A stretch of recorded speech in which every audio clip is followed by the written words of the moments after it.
Hello everybody, this is going to be a commentary / guide on how to beat Hollow Knight no damage. So this is the any percent route, so it's going to be finishing with the Hollow Knight, not Radiance.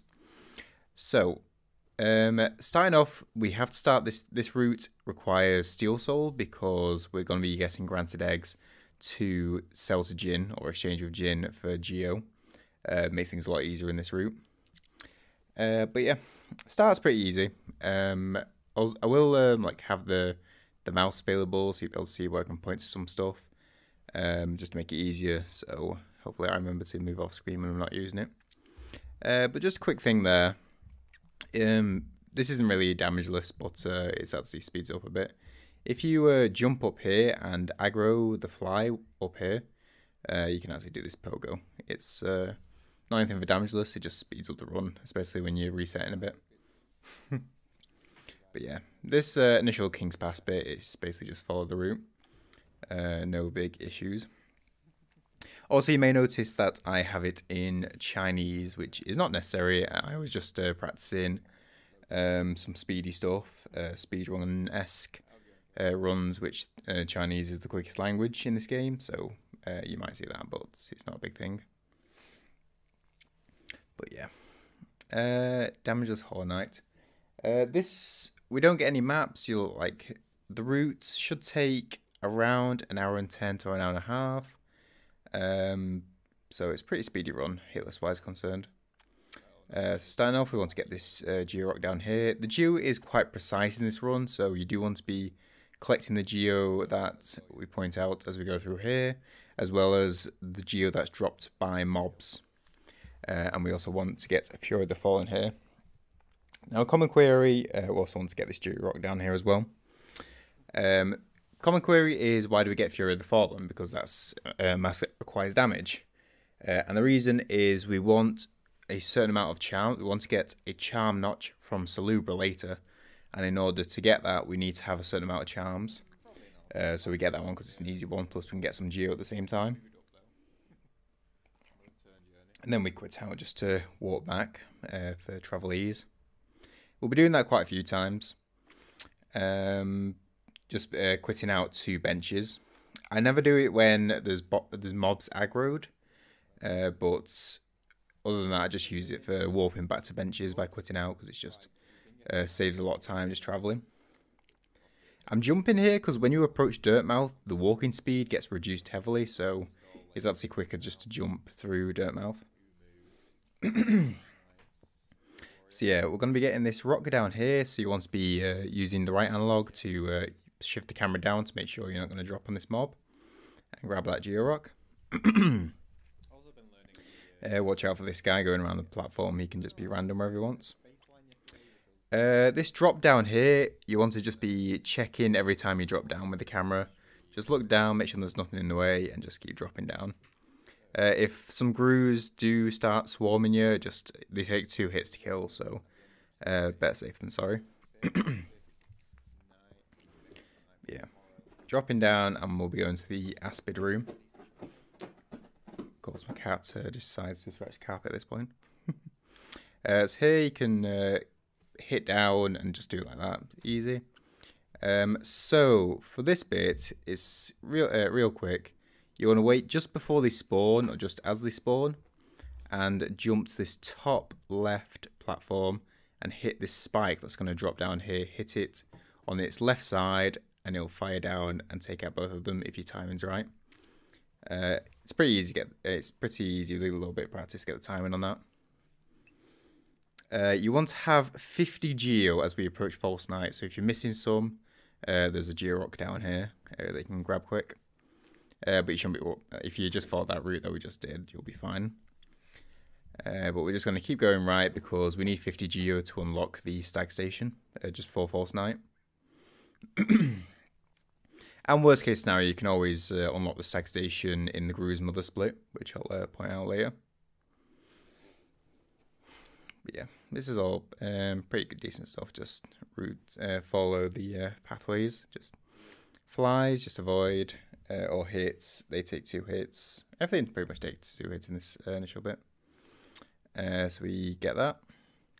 That's useful later because we can just travel straight here. So just get rid of him. Over him. So I'm quite used to this route now. We avoid him. This guy, we don't interact with him, but later on, like when we're at Crystal Peak, he drops 45 Geo every kill. So if you're short of Geo at certain points, he's quite good to grind off, especially if you're practicing in normal mode and not Steel Soul. Just 45 a drop, especially when you got like Vengeful Spirit and such, like it doesn't take long at all. But yeah, just heads up. Anyway, I was saying, like here, I lead this guy away and then jump it between the guys on the floor. They just run down, then that guy just jumps up so you can go over under. But the safest way is probably just to kill them.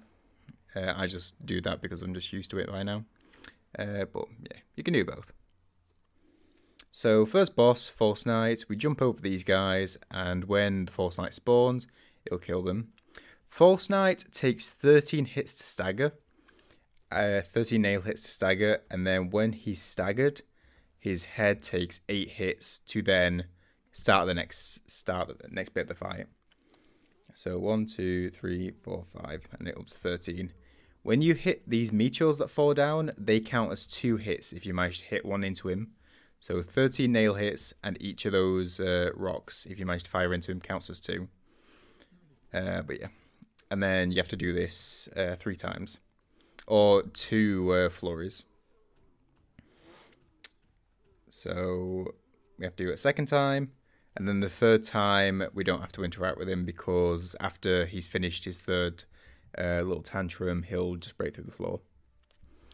Nothing real to worry about with False Knight. When he jumps up, just walk under him. Keep counts of the staggers. It makes it so much easier rather than trying to guess. If you don't get many hits off in between phases, just keep an eye on this guy, and you can upstrike those rocks if you want to get rid of them really easily. But yeah, grab this city crest that he drops and grab that geo chest. Yeah, False Knight you'll have a lot of practice with because he's right at the start. Okay, next we're going to go on to get Vengeful Spirit. Now, this is very much a heavy spells run, mainly because spells are quite OP. So we're going to be mainly using Shade Soul or Vengeful Spirit and Shaman Stone. We only do 1 nail upgrade in this. Yeah. And all the charms that we use are going to be magic focused. So, grab the Vengeful Spirit. Again, some Chinese, but it's quite funny. This was actually our first run that we used it, that we had Chinese in, so of course it was going to be the run. We break those 2. It just speeds things up later on because we don't have to break through them again. More of a speedrunning thing than necessary. Most of these mobs I just avoid. I don't really interact with. I just follow the route round. This guy, sometimes he can be in the way, so you can pogo off him, but you can just leave him until he's moved out of the way. This boulder I jump over. This guy I Vengeful Spirit, just get rid. This Vengefly I just Vengeful Spirit to get rid.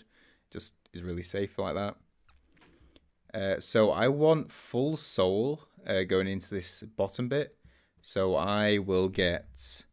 so in order to fill up 1 Vengeful Spirit use, I need 3 hits. So I get 1 from the boulder, I get 2 from this fly, and I get 3 from this mini boulder down here.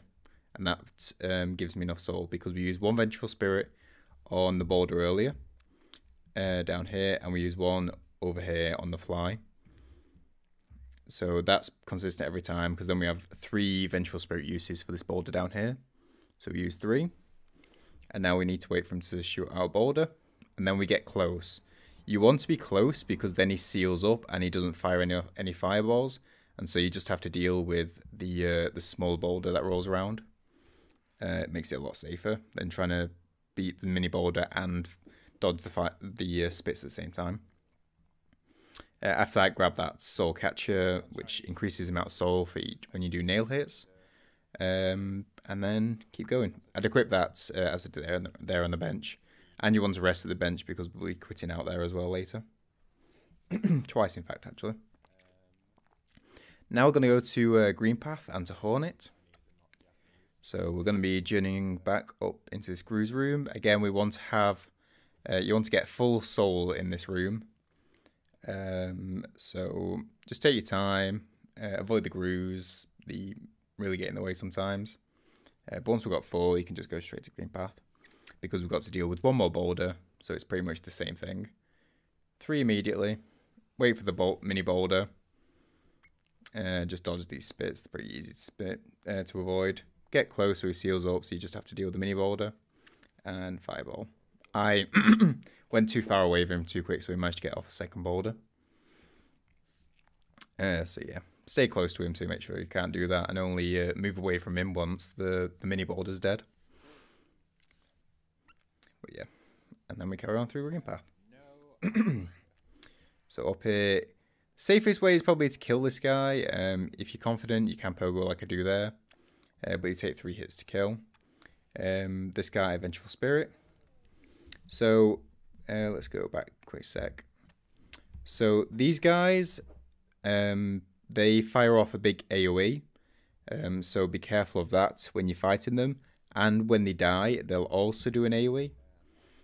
So, this second guy who we Vengeful Spirit, we have to wait now because he'll fire off an AoE when he dies.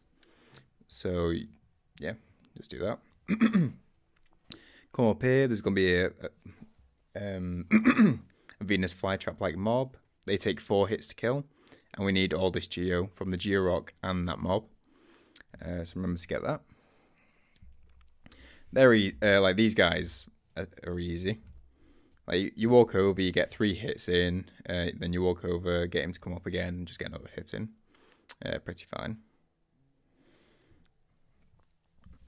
Next, there's 2 ways to do this. First of all, you can hit these 2 guys up here and it gets soul, so that's really good. But there's 2 ways to do this bit to get to Hornet. You can do this fireball skip, which I failed here. But if you do that correct, jump at the peak, do 2 quick fireballs or vengeful spirits the opposite way, and it can push you back onto the platform. It's a speedrunning strat. But if you miss that, you can there's this backup strat where you aggro this, fly, and draw him along. And then you can pogo on him to get up here. Yeah. Pretty safe. We'll go through here, upstrike these guys, just move out of the way. You don't have to kill them, but it's good to get like an upstrike on them because it gives you soul. And then we just keep going along.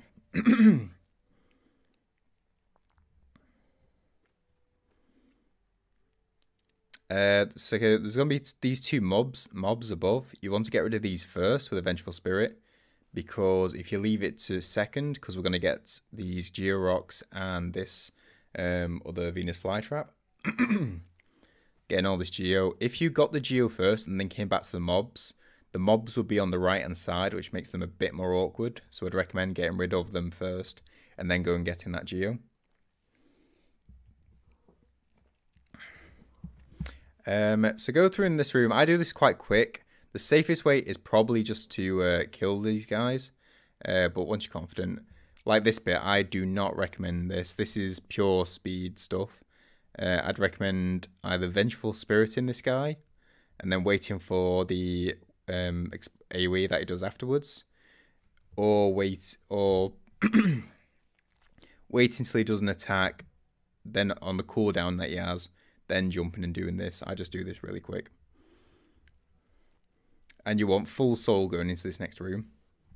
Also, these mini blobbles, they fire diagonally, so you're safe either under or attacking them from the side.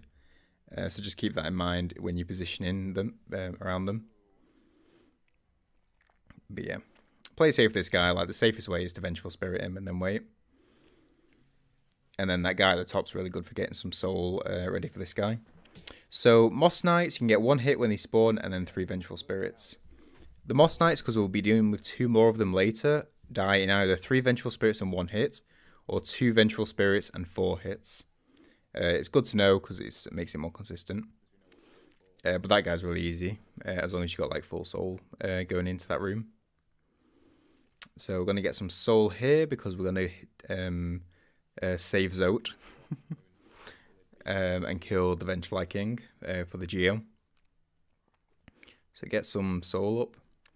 And then I normally get like around 5 hits, so I think we get 4 here, miss the 5th one.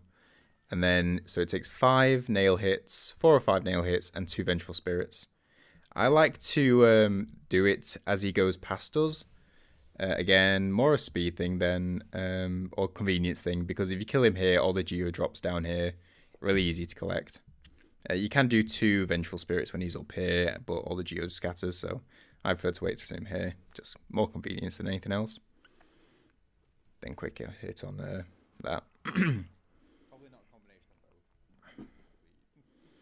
Now we have to deal with these Moss Knights, so we want to kill these because of the amount of Geo they drop. They drop like 40 Geo each. So for these we do 4 hits and then 2 Vengeful Spirits. So these guys do 2 things. They can jump back and do these spitting projectiles. I'd recommend getting close, either moving far away if they do this, or getting close because then they'll go over you. And one the spitting is he's not defending himself, so you can just get some hits in. Whilst normally if you hit him, he'll do this, hold this shield, he blocks, and then he'll normally respond with another hit. So do 1, or you can do 2 hits. So that's 1 and then 2. I'd wait to see if he's gonna do the 2 hit. Once you're sure he's either done the 1 or the 2 hit, I would then attack him. But don't go in straight away after he's done the 1 hit response. But yeah, just do it until you've built up enough soul and you've done 4 strikes, then just finish it with Vengeful Spirit. You don't want to mess about with these guys. Also, it's pretty easy to jump over and down pogo on them as well. That's a good way to fight them as well, but they're not really too much to worry about. So we drop down here, we break this wall. Watch out, don't pick up this item immediately because there's another Venus flytrap. So we hit a couple of times and move to the corner. A couple of times, 4 hits kills them, and we grab this relic. We'll be using relics a few times because that's how we're going to be buying the lantern later. By selling those relics to Lem. Okay, so next boss, Hornet. Hornet, I do pretty quickly just because I've had tons of practice with her. But Vengeful Spirit's going to be your best friend in this fight. Does so much more damage. So yeah, I'd spam Vengeful Spirit as soon as you can, really. So let's try and walk through a few things. So this dive down, you can just step out of the way. We don't have Mothwing Cutloak, so there's no dashes, so just take your time. I would recommend taking this fight very slow. You don't need to rush it when you're first learning it. Just see how long you can last in this fight. Don't even attack, really. Or one every now and again. It's good practice for quite a few of these bosses, just taking your time, see how long you can survive in the arena for. But that dive down, you can just attack, jump over the dash. Biggest thing to worry about, you can get 2 hits in it. You can get a hit in whilst when she throws that, and 1 as it returns. So 1. And like I say, as soon as you got a soul usage ready, just spam Vengeful Spirit. Biggest thing to worry about is that AoE. Because when she jumps over, it's really annoying. When she jumps over, she can either do an AoE or she can just do a jump and land. So sometimes it can be really difficult to tell what she's going to do. So just have in mind she's got those 2 options when she's doing a jump, that AoE or she's going to land. So I just keep that in mind and be ready for both. But yeah, you can get 1 hit in here. But yeah, the AoE is probably the biggest thing to worry about, but if you just keep moving in one direction and don't try and stick too close to a wall, because if she gets too close and does that AoE, you're screwed. Even if you're just slightly outside, you can move to the wall and you'll be fine normally, because the AoE's actually got a pretty small area. Yeah, Hornet is pretty simple, really. Just take your time with it. Like I say, a good practice way is just see how long you can last in that arena. Getting used to her attacks. She's only got the dashes, the ground dash, the air dash, the throwing the nail, and the AoE. And the jump, I guess. Jump and land. So not too much to worry about. Just spam Vengeful Spirit, really. So next, after this quit out, we'll spawn back at the Snail Shaman. And we'll be going to Gruz Mother, which is following the same route that we did to go towards False Knight. This is the same. I said earlier that you could also get Stag Station now. So if you were shy in Geo, you can go and get the Stag Station that we got earlier now, if you so wanted. But we already got it, so we'll just be going straight to Gruz Mother. Yeah. Oh. Okay, just a refresh there, I guess. Yeah, Mothwing Cloak, so we can just dash our way through now. Yeah, nothing real to worry about. Jump over the Venge Flies or kill the Venge Flies. You don't really need to, but you can if you want. Then we drop down here, just fall to the right, don't even have to worry about Aspid. Kill this guy, he takes 3 hits, and then get this soul in the top right. And this will give you full soul for the Gruz Mother fight. Because Gruz Mother I start the fight with 1 hit and 3 Vengeful Spirits, and then it takes him 8. Then it takes 8 hits to finish the fight. So 1, 2. So Gruz Mother can do 2 things. She can either do this up-down motion, which is the better RNG, because then you just move out the way and get hit every time she goes on the floor. Or she can like mindlessly wander and then randomly charge. What I'd recommend with that is just walk under her or try to go in the opposite direction she's going, where there's space, and jump over when she charges at you. Wait until you see she's charging, then jump over. You can pogo, but I would say it's probably safer just to leave it and just jump over, because you can get so many hits in while she's just aimlessly wandering around, or she goes into this up and down motion. Especially when she does, because the charge, if she hits a wall or the floor, she can bounce, kind of thing. So it's really easy if you pogo and you stay nearer for her to like bounce off the wall and get contact damage with you. So with that charge, I just recommend jumping over, position yourself, see what she's doing, and then go in for attacks. It's a very short fight. Like I say, it only takes 8 hits after that 1 hit, 3 Vengeful Spirit opening. So it's pretty simple. But yeah, that up and down, 1 hit, move away, 1 hit, keep going like that. These small Gruzlings just fire off the Vengeful Spirits that you've built up with those 8 hits. You should have full soul charge, which is 3 Vengeful Spirits to let loose because of Soul Catcher, the charm that you've got on. So that should be no worries. Speak to Sly because we need him later to buy the Lantern and the Elegant Key and the Randstag. Here we want to buy the Shaman Stone. This is our best friend because it boosts our magic, which is super helpful. And it also increases the size of our Vengeful Spirit and Shade Soul eventually. Which is also decent. So if you did go to open the Stag Station in the Gruz Mother split, don't rest at the bench, because on these last 2 splits, your quit outs want to be next to the Snail Shaman. It's just really easy routing, because we'll be going straight down from the Aspid room now, which is right next to this bench, because we're on to Mantis Claw.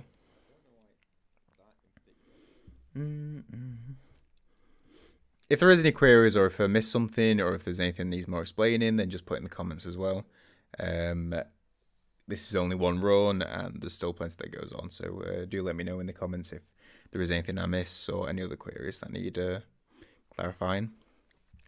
So, get these 3 Georocks. Like I say, Geo quite precise, so the Geo that I get is for a reason.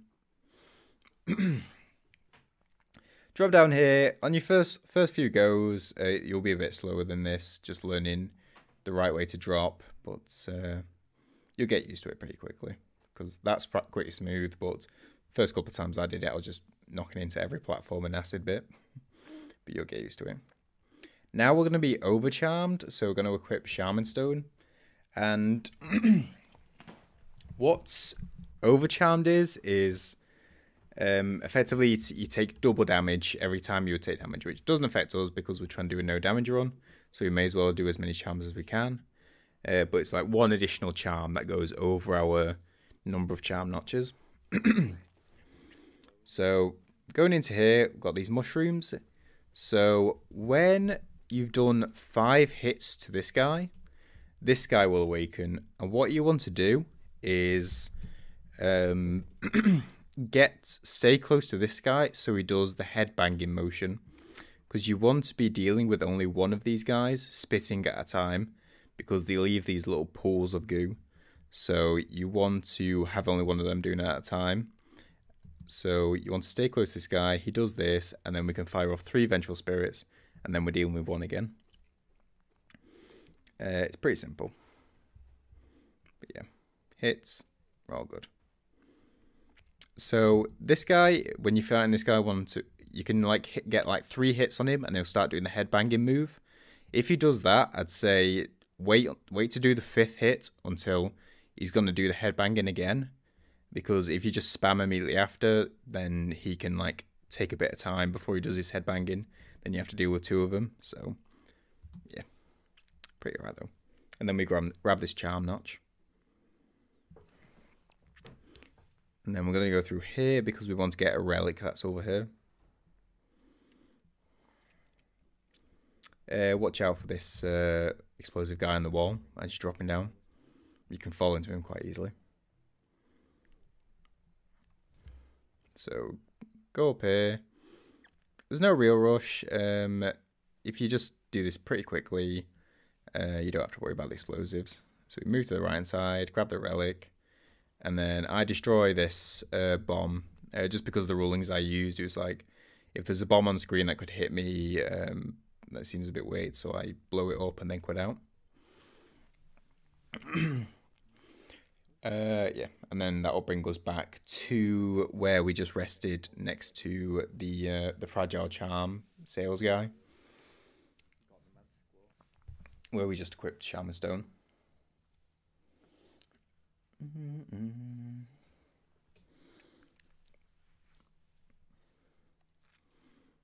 Okay, now we'll be going to grab Mantis Claw. The next split Dreamnail is quite a few things actually put together. It's City of Tears, Crystal Peak, and Dreamnail. I just fit it all together because we were so used to it, but I'll break down each bit as we go through. Down here, I go through the bottom layer. There's no mobs down here. There's a couple up there, so less you have to deal with mobs, the better. So bottom route's the best. Dash under him. He'll never get you if you just dash under. Drop down. Watch out for this guy. You can either do what I do and just dash over, which I prefer and would recommend, or you can pogo on him. It gets you a bit of soul, but the safest way is just dash over. It's easy. Dash through here. Yeah, this is all pretty much just like routine, no mobs to deal with, just keep going left. There's an acid bath down here, so just drop straight down and then jump over. And then we're going down this bottom left. So you want to be getting these 2. So these guys take 3 hits to kill, and they're really good for getting soul because we'd like full soul as we go into this Mantis lair. So grabbing those 2 geo rocks and killing those mushrooms. Go over here. So these guys, you shouldn't really have too much difficulty with them. Just jump over and dash. Try not to jump too close to them, because if you don't trigger the charge that he does, he can strike directly upwards. So I'd say only dash over when he's about to do the charge, or otherwise he can basically like uppercut you. So he's doing the charge and then we dash over. There's a gatfly on the ceiling up here, so as we drop down, we want to be hitting him on the left. So we jump over, jump down, and then we're going to be hitting this guy on the left. It just like pushes him away, makes it so there's no risk of getting hit by him. Hit, and then I get another up strike, but you don't really need that. I just get that for the soul. Same with this one, there's another one on the floor, so I hit up strike, and then we dash over this guy. I mean, it was proper last week, This one I pretty much do the same way each time, so I Vengeful Spirit this guy on the roof. I get rid of this guy with Vengeful Spirits. This only kills them if you have Shaman Stone equipped, so that's why I'd recommend having that equipped and being overcharmed. And then we dash through. Remember to collect the Geo that drops. Like I say, you may as well. And like I say, Geo is quite tight kind of thing, or it's quite precise in this route. Take your time with these. There's no real point rushing. It's damage run, not a speed run. And they can be quite annoying, these mantises, so take your time. They take 3 hits, you'll be good. This guy, Vengeful Spirit, just because it's quite a narrow area, so makes it easier just to get rid of like that, and safer. So that's Mantis Claw done. We're going to City of Tears next, but first we want to get these 2 Geo Rocks. They each give, I think, like 15. And if you're short, there's another one that's like up here on the bottom, which also gives 15. But if you follow this route and sort of like, so yeah, there's one there on the bottom right there. So that's always an option. So here we'll be going to the right and climbing up this wall. There'll be another flying mob, so just be aware of that. Easy to get rid of though. And we're getting this other relic.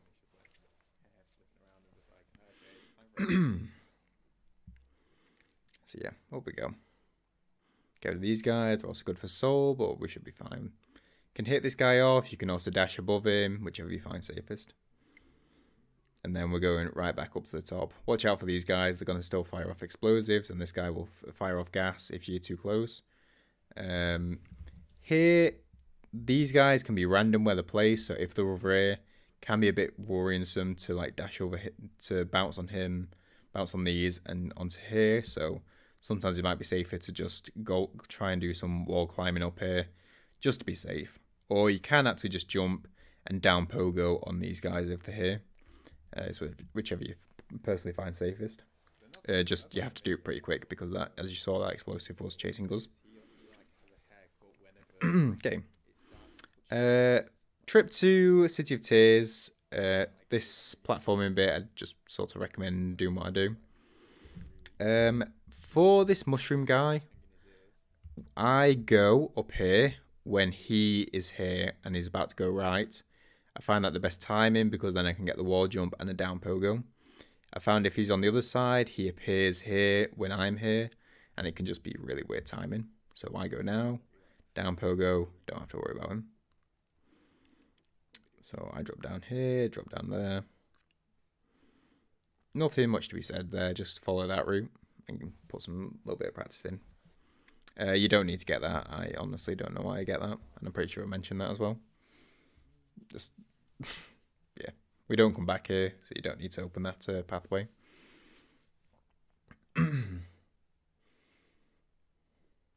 So yeah, we just dash under these guys.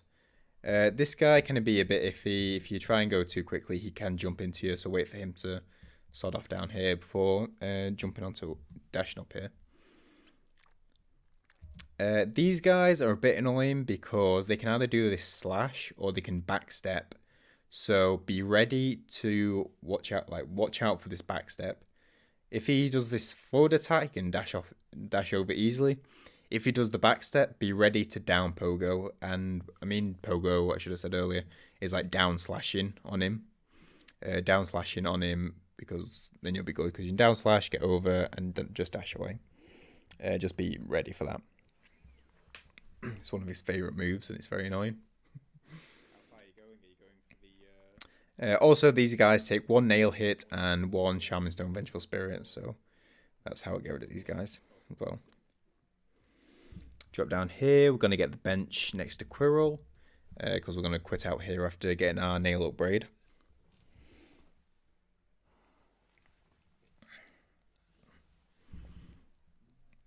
So here, hit Shaman Stone, or Vengeful Spirit, I should say.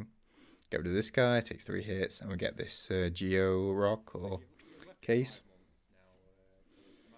And then we're going to go to the Nailsmith. I've changed this route slightly, like I do this quite quickly now, but when I started the run, I killed all the mobs here, just for safety, apart from that guy back there. I didn't bother with this guy, I just jumped over. But the flies and the other guys, the flies and these chargy guys, I killed just for safety, but you really don't have to. I did for the first few runs just for confidence wise, but once you get used to it, you can just dash through them all. I just Vengeful Spirit the ground mobs. After that, we get this snail upgrade, the only one we'll get in the run. Really don't need it. Really don't need like additional upgrades because Shade Soul, which we'll be getting later with Shaman Stone, just does so much damage. But yeah, quit out, and then we'll be returning to Quirrell's bench. I would never dare like risk it. I don't know how it would like end badly. You could always just like somewhere but get yeah. fixed up.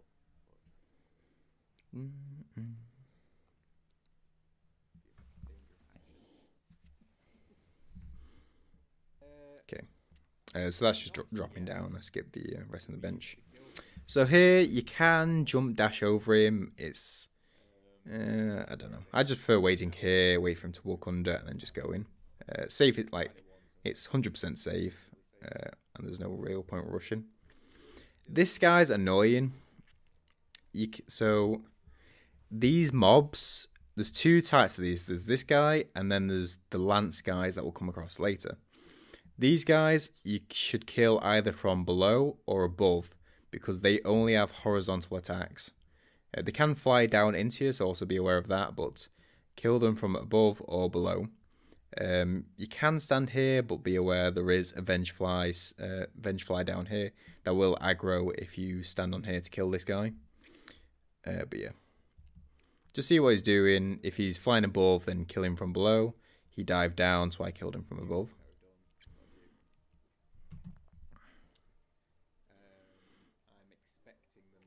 Dash over this guy. Again, be ready to down pogo if he backstepped there. There's another flying guy here, so don't pick up the item immediately, because then you'll be stuck in an animation and you'll get hit. And these guys take 3 hits to kill. The guys on the floor, the same versions on the floor, they take 4 hits to kill. The flying guys take 3 hits to kill. Don't know why the difference, but anyway. Grab that Geo as well, because I think they give like 12 Geo, which is quite an actual decent amount. So this guy, I'm quite a coward with this guy. I wait for him to do this charge attack to jump and dash over. If he does anything else, I just leave. I go out the door, I come back in, and wait for him to do this charge attack. It's 100% safe, but it can be a little slow if he's just being a stall. But yeah, safe. It's 100% safe, so I just keep doing that. Now we're going to sell all these relics that we collected, because this is going to be going to pay for the lantern from Sly, which is 1800 Geo. And also the rancid egg, because we need 2060 Geo when we leave City of Tears. Ideally 2110, and I'll go into what the number is made up of later. But yeah, send this elevator down. It helps routing later, and that Geo crate earlier. We need that as well. 2 Vengeful Spirits here gets rid of these 2 mobs. That's easy. Kill this guy from below. It's yeah. This guy he's our first lance mob. These guys are super annoying. They chuck the lances and they do this charge attack. Both are very annoying, so I try and deal with as little as possible. So this guy, I do 1 Vengeful Spirit, and then I move over here so that he gets stuck on the floor. If you stay here, because imagine like there's an elastic band between you that tethers you. So if you move over here, like this stretches and draws him to you. So if you stand here, this tether is going to push him over here, and he's going to drop down and follow you through. So I recommend coming to here after the Vengeful Spirit, because then he'll stay here, and then you can kill him up with an up strike through the floor. Super safe doing it like that. But yeah, the lance guys, they can throw lances and they can do this weird charge. I'm really not a fan, so we try to get rid of as soon as possible everyone we come across in this run. These guys are a lot nicer. They can only do horizontal attacks, so we just kill him from below. And this is a second lance guy, and because we killed that other guy from below, we got a lot of soul, so we can just fire off 2 vengeful spirits to get rid of him straight away. Come down here, and we're going to drop to the room below. So we're going to aggro these 2 explosive guys on the floor, jump out of the way, and then once they're done, we're going to grab this rancid egg. These will be trading with Jin later in order to get some quite a bit of geo, which is going to help with stag stations and a few other things later. We're going to go up here. We're going to stop off here just to kill this guy. Not so much for the geo, just for the soul, because the next mob is a bit annoying. So once we're about to exit this room in this top right, this guy will appear, and these guys are soul twisters. They're really annoying. They teleport all around the place and they fire off projectiles. They take either 2 vengeful spirits, so I'd recommend entering this room with two vengeful spirits usages, which is like 2/3 soul. It's the easiest way, but sometimes you can teleport and dodge, or you just haven't come across the mobs or used it previously or healed. If you're doing the practice, if you're like getting the PB down, so it's either 2 vengeful spirits or 1 vengeful spirit and 2 nail hits. What I found quite consistent is staying near here, this window. So he's gonna teleport around here, and when he fires off projectiles, just jump in and letting the projectiles hit the wall behind this window behind you. That's the safest way I've found. And after he's fired off, just dash to the left and get a nail hit in. That's the current way, safest way I found doing it. But unfortunately I can't show because I'm just going over this run we've done. But yeah, that's what I'd say to do if you don't have that soul already. Or if the vengeful spirits just miss or anything like that. Now we're going left. We're going to break through this wall, going past Cornifer. And then we're going to go through this bit. I'm going to say hello to Zote because he owes us for saving him from the Vengeful King earlier. But doesn't pay that debt. Ah well. So this guy's a bit of a weird one. This is another lance one, and if you do it like that, as we talked about earlier, that tether, he'll actually just move back into these spikes. Sometimes he can get caught. There's a platform up here and this spikes. He can get caught between, so be careful when that happens because he can still throw these lances. So you'll have to come up here to get him to move out that place where he's basically glitched out and stuck up here. So just be ready to dodge and try and get him free on his own. All these mobs that we're going to deal with now, you want to try and do one at a time. But yeah, you'll normally just get him. If you do it like that, approach from the left-hand side and like push it, move to the right, you'll normally push him into the spikes 9 out of 10 times. When you get to this platform, this guy will come up. He's one of the ones we can just hit from below, so super simple. And then another one up here. Again, same thing. 3 hits from below, you're all good.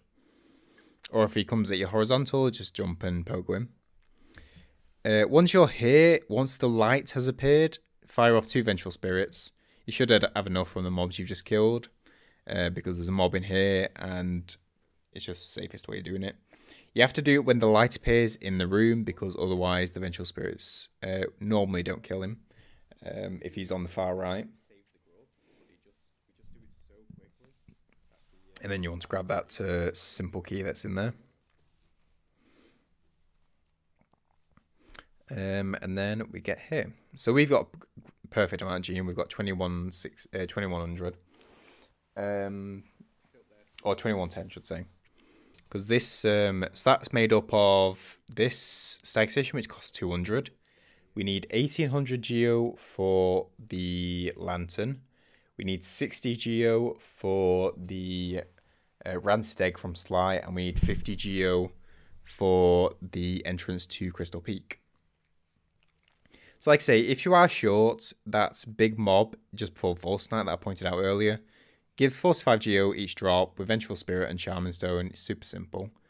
Really good for grinding if you do need that extra geo at this point. But yeah, buy the lantern and buy the rancid egg. And now we're going to go to Crystal Peak. Now you might be questioning why we can't do that for the entire bosses. Well, that's because it's So this is the Forgotten Crossroads station.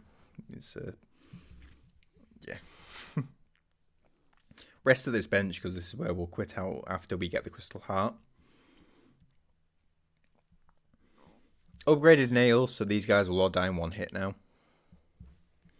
If you were 10 geo shy, I mean, if you're like 20 geo shy, you can break this wall. There's 2 aspids in here. So what I'll do is hit nail hits on this to break it, and then use a Vengeful Spirit to kill these 2. They drop something like 13 geo. It can be really useful for quick to make up the difference if you're just a touch shy. But like I said, there's that big mob on the left. You can always do for like a ton of geo. But yeah, open that, and into Crystal Peak we go. Keep dashing because the spikes are dropping from the floor. This guy we don't have to deal with. We just have to wait until he goes to the right side and then dash over. Crystal Peak is... This route is super consistent, so I'd pretty much follow exactly the way I do this. There are quicker ways, but this is just literally the same every time now. So we kill, get 1 Vengeful Spirit on those 2. Get some... It takes 4 hits to kill those guys, and it's also good for getting soul. And yeah, when they approach here, we got lucky because we got a double hit on one of them, so that killed one of the miners. But normally we just get 1 hit on each, and then they'll survive that, and then we just wait for them to wander here, and then upstrike them when they're here. Be careful, because if you try and stay up here, they do throw the pickaxes, which if their position is right or wrong, I guess, the art can just fall straight down, and if you're really unlucky, you'll get hit by that. Also be careful for this guy, because if you're too close, he can also throw a pickaxe, and you can just be unlucky. I've been unlucky with that, so be careful of that as well. Again, 4 hits, gets rid.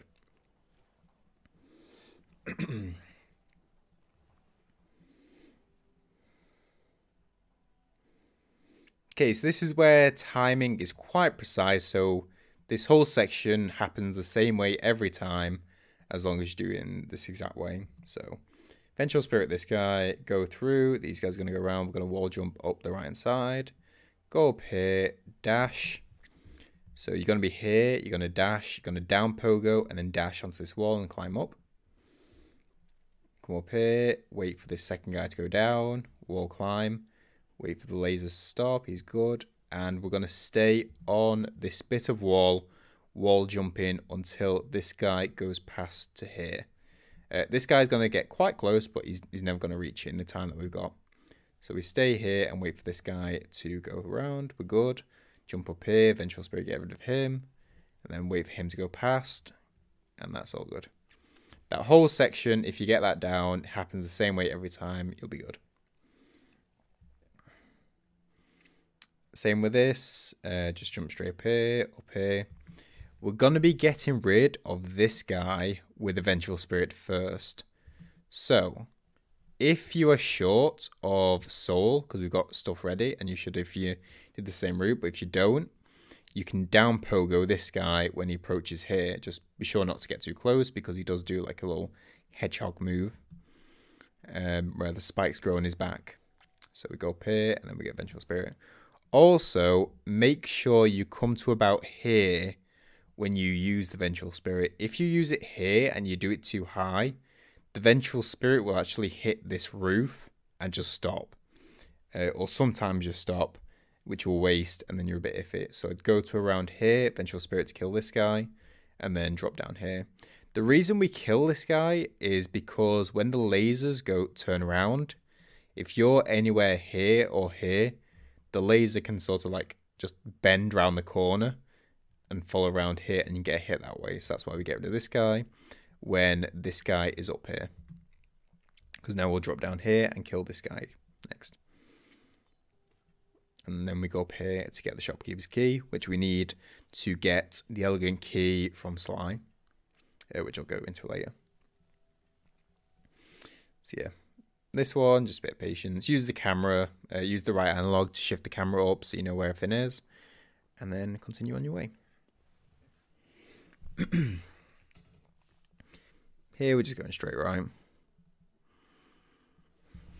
This final platforming section that we're about to come across, again, it's pretty much the same every time. You can be more patient, you can be quicker. It's sort of a practice kind of thing.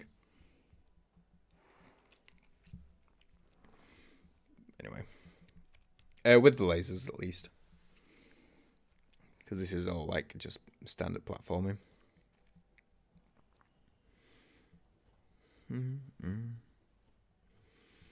Yeah, because like if you do this in that time, if you do it like as speedy as like that's not even speedy, but if you get there in that a reasonable amount of time, you'll get this pattern where you can just dash through, and it's dash through, drop down, and I could have dashed through there as well. But the whole thing with this is just patience. You don't need to rush this. Just take your time, make sure the lasers don't get you. When you pick your free moment, just go like there. It takes a few seconds, like a couple of extra seconds, but like I say, damageless run, not a speed run. So just take your time. When it's safe to go, go through. Yeah, all good. Takes a few practice attempts that, but be patient. You don't need to rush. Pick the right moment. Also, point to note is, especially here, this is a really good one to know. When these flip around, so we'll just show this a sec. So when you stay on these platforms, they flip around like that, so you can't just like jump straight down. But you can pogo these down, so you can downstrike these, and that will flip them back round. So if this laser's going off, like you've got the timing wrong or something, so you can't dash across, and these are spikes, you can down pogo and you'll be fine. Yeah, and it'll change the platform back the other way again. No, we're doing well on Crystal Peak. But yeah, we get Crystal Heart, and then we're going to quit out back to that bench at Forgotten Crossroads. But that's Crystal Dash acquired.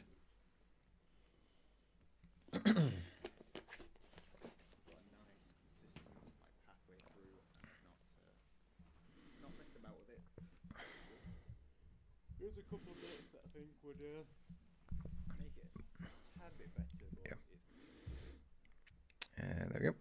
Okay. So now we're going to go on to Dreamnail. So we go through, go down. We're going to go past where we fought Gruz Mother to Salubra, because we're going to be getting the bench next to Salubra for routing ease. You can Crystal Dash there as long as the mob's not in the way.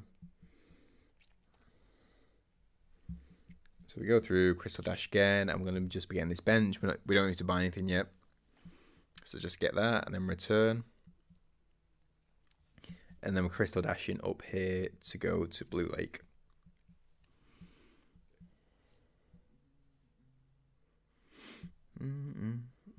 Watch out, there's a mob down here, so just be careful of him when you drop down. Get rid of these mobs. Just be safe with it. They all die in one hit, so as long as you take your time, you're all good. Vengeful Spirit him, that Vengefly, and if you do it at the right angle or right height, then you'll also get that. Get your third Rancid Egg. So that's all your Rancid Eggs ready, because we'll be selling those for the Geo that we need for the rest of the run after we do Soul Warrior.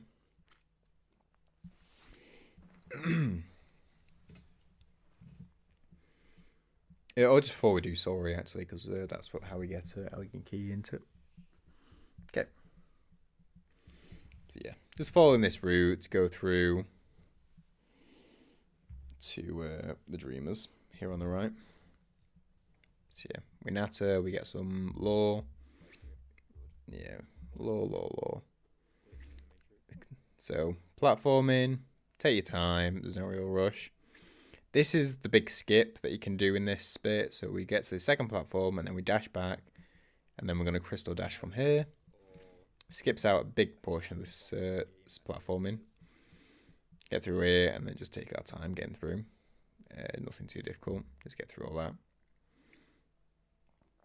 And then we get Dreamnail.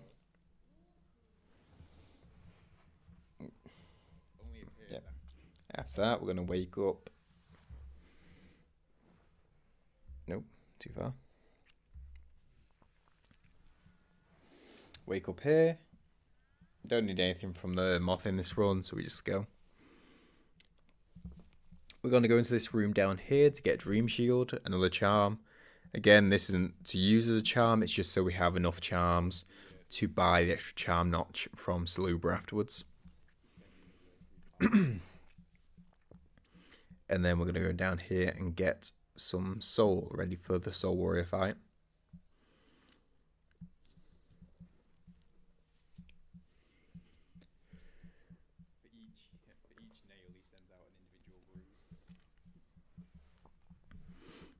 Okay, now we're going to be going back to Dirtmouth in order to use the Rancid Eggs to get Geo for the rest of the run and to buy the Elegant Key which we need to fight the Soul Warrior, because we fight the Soul Warrior in order to get the Shade Soul, which is a big damage buff to our Vengeful Spirit. So Crystal Dash this way, it's the fastest way to go. And this is where we need the simple key, which we got in the Dreamnail split at the end of City of Tears. So yeah, we'll trade our... this is just trading 3 Rancid Eggs to Jin for Geo. You can give anything between 290 and 450, depending on how generous he's feeling.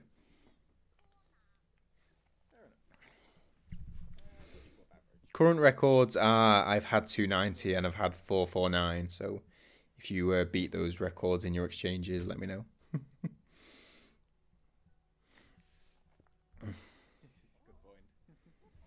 So yeah, and then we buy the Elegant Key.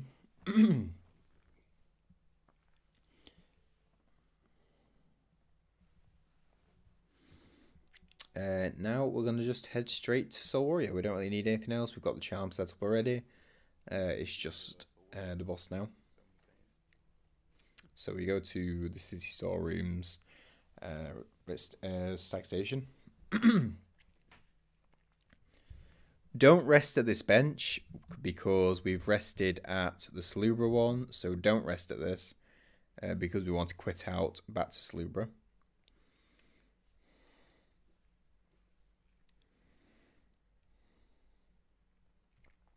Okay, just drop down here. After the 4th platform, you want to dash to the right so you don't fall into the spikes on the left. And then crystal dash out from under that platform because that avoids the lances that the guy's going to throw.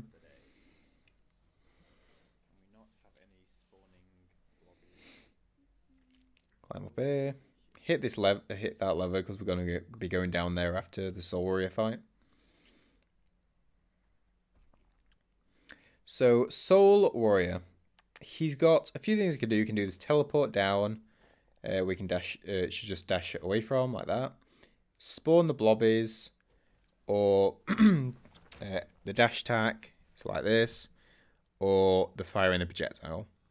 So the blobbies take 2 hits to kill with nail hit or a vengeful spirit. I'd recommend trying to do damage with the vengeful spirit and kill the blobs at the same time. It's just pretty efficient and the safest way. Projectile, just try and lead into the ceiling, into the floor, into the wall. The dash attack, hopefully it does it in a sec. Okay, this dash attack, I would recommend just jumping over it or jumping away from it. As long as you're above it, it can't hit you. So, and if you go in above, I tried to recommend this. In this case, it was safer to just jump away from him and try and stay in the air because of this blobby. But I'd recommend just jumping over him. You can pogo him for damage, but it can hurt your position because these blobbies can randomly spawn, and you'll probably have a better feel of what I'm talking about when you're practicing yourself.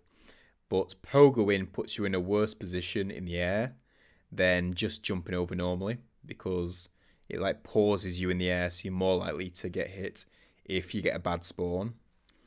But yeah, so yeah, this dash away, just jump in the air, jump over, or jump away. You can pogo, and I do pogo in certain cases, but the safest way is try to avoid that. And these guys take 2 hits to kill with nail hits. But yeah, spam Vengeful Spirits when you can, and try to get the blobbies at the same time. But yeah, it doesn't take too long, but it is a tricky one. It's probably your first trickiest fight, because the blobbies can just be very unfair with the spawn rate. But yeah, projectiles, try to lead into the walls or the floor. Oh, one thing I should note, actually, is when you are around the corners, don't stand right here or the alternate, like the same on the other side, because there's a lip here, so you can't jump straight up. You'll hit the ceiling. So if you're gonna dodge over this, or jump over a projectile, or jump over a blobby, stand slightly out, because then you can jump straight into this free space. But otherwise you'll hit this lip. So FYI. Yeah. Good way to practice this fight is when you're practicing, don't attack him or just do nail hits. Don't use Vengeful Spirits. And try to see if you can get to a stage where these guys run out, because these blobbies actually run out. There's a set number of them. But once you've gotten used to seeing if you can survive a fight up to that point, you'll just have a really good feeling for his moves. It's a really good way to practice. Yeah. Spam Vengeful Spirit when you can, but try to save it for when you're going to get damage on him and get rid of a blobby or blobbies at the same time. And yeah, just pray for also good spawn RNG as well. Okay, we get Shade Soul there, so now our Vengeful Spirit is super OP. Get this soul, and then we're going to go through Soul Sanctum in order to get our last charm. Okay, so going to go through here, go up. We're going to go into here. I dropped the elevator back down, so it's not in our way. A blobby's going to spawn behind you, so 2 hits gets rid of him. And then just follow this. Once we're up here, a mob will spawn, so he'll either spawn here or here. The Shade Soul now will kill these guys in one, so super safe. Another one will spawn up here, so again, one Shade Soul. 2 hits on these. Another guy will spawn behind you like he does here, so get them. Collecting that soul. At the top of here, we have to deal with another Soul Warrior, but because of Shade Soul, this fight is super quick. As well as this guy doesn't spawn blobbies either, so even easier. Also with the pushback, you can often get 2 hits because of the pushback and the size of the spell. Okay, so another Soul Twister will teleport around here eventually. A really safe place. I like to stand here, so sometimes he can be really annoying and he doesn't spawn till you like up here. I like to stand here and move left and right to stay away from him and stay safe. So if he tries to fire a projectile, they go into this wall or go into the floor. Don't drop down here, because if you do, a second one will spawn. So stay in this area, and I wait for him to appear here to just Shade Soul. So in that Soul Warrior fight, try to finish the fight with at least 1 soul usage remaining. So yeah, I'm just patient. Wait, I probably could have gone then. But yeah, wait for that and you're good. Super safe. Go through here.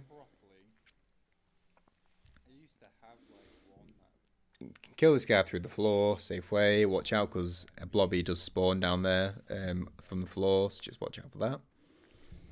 And then in this next room, there's going to be 3 more Soul Twisters, but as long as you got full soul, you'll be good. I think they're good. Because there's the first one. If you're doing something regularly. Here, what I do here is stand here and jump towards here until the second one spawns. If you drop straight down, if you're unlucky, he can spawn here and you'll literally just drop into him, which is a bit rubbish, but that's why I drop here and wait for him to spawn by just jumping out and back again. If he spawns up here, I go under here like we did earlier, and then wait for a good spawn to either jump up here and Vengeful Spirit, or Vengeful Spirit when he's down here, or Shade Soul. If it spawns down here, I jump up here and go into this corridor up here. But yeah, do have to be quick at that because he will fire a projectile chasing you. So yeah, he spawns down there, that's why I go up here. He does fire a projectile, but we're too quick. Wait for him to spawn up here, and then one Shade Soul. And then the third one will spawn after this platform, and then we just get rid. With Shade Soul, this is super simple. In this room, it's like blobby central, so there is 3 spawn points. When you're in the middle here, there's several spawn, so we want to run to the left and then get rid through nail hits and Shade Soul. Another spawn is when we reach this second chair, some more will spawn. And then the third one, I'll come to in a sec. So we get in, I try to get full soul and then clear out with one Vengeful Spirit. Same thing, I come to this second, like middle between the chairs. For this second spawn, get some soul up and then clear out with Vengeful Shade Soul.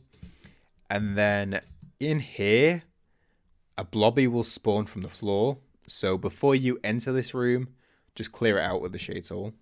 There you go, there was 2 in there, so just clear it out before you enter. Collect Spell Twister, quit it out, and then we're going to reappear back at Salubra, which the bench which we got in the Dreamnail split. But now on to Uumuu.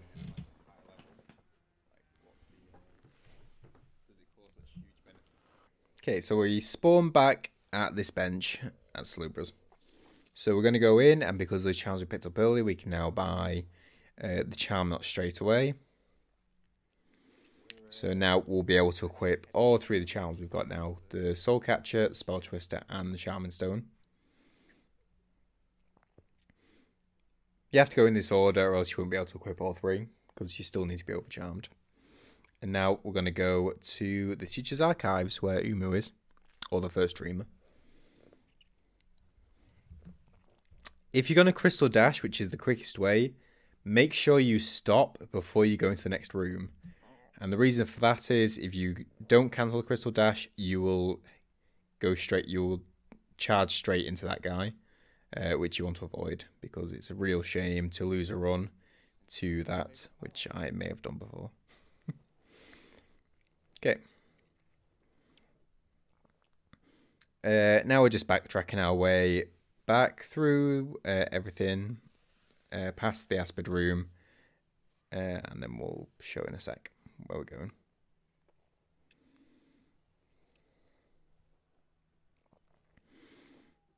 So yeah, up through we go. Same as we did earlier, just backwards. Past the Aspid, don't have to worry about him. And then when we're at the top here, we're going to Crystal Dash. This is the safest way because if we jump across here, there's the spikes we have to worry about. The spikes from the top, so just Crystal Dash is safer. And then just stop the Crystal Dash as we enter the next room. Just carry on to the left, be safe. Nothing, like it's just 2 worms, nothing to worry about. So this is probably the biggest pain in the neck in this run, and that's Acid Skip. Now, normally in vanilla playthrough, what you would do is you would get Isma's Tear, which would require you to beat Dung Defender and go through the sewers. So don't do that in this route. We do Acid Skip, which is where we get onto this platform, we drop onto this wall, and we're going to Crystal Dash across, and then wall jump over. So we do it like this. Crystal Dash, hit, wall jump. This takes practice, and it's a pain in the neck, and is a real git of a thing to include in a no damage run. But it just saves so much time compared to what it would be if we had to do all of Dung Defender and everything to get Isma's Tear. But the way I found my most consistent way is by standing on the back section of this platform and then just walking forward. not jumping, just holding left. Once we hit this, pressing your crystal dash button, so for me it was my L2. So walking forward, hitting it. You can't like double press, it just has to be one and go kind of thing. So a crystal dash, hit. You can't press wall jump too quickly. If you press wall jump too quickly, it'll fail, you'll slide down, and you'll go into the acid. I mean, we sort of look like we're in the acid already, but so you've got to take your time at this point, even though it's scary as anything. You need to give it a sec, and the timing I use is as the reverberations of the impact of this is sort of like quieting down, and your like controllers vibrating less. It's hard to explain, but you sort of just need to take your time and then do the wall jump. So we do the wall jump, impact, wait a sec, and then jump. Here we drop down on the left, holding left, dashing left, follow the same routes. I'm always keeping in mind the electric clouds. Like looking the camera down, keeping an eye. Dash down here once the jellyfish is heading downwards. And then we're going to head left to Teacher's Archives to beat Uumuu. Hit these guys, good for soul collection, as well as they are just sort of in the way. And then crystal dash, if it's speedier. Okay. This is also a good point to check that you have all the charms equipped, as I do here, because there's a bench up there if you need to equip them, like if you forgot earlier. Nothing much to be said here. Just follow this route. Yeah. You can kill those two above for soul if you need it. Crystal dash down, and into Uumuu we go. Okay, Uumuu.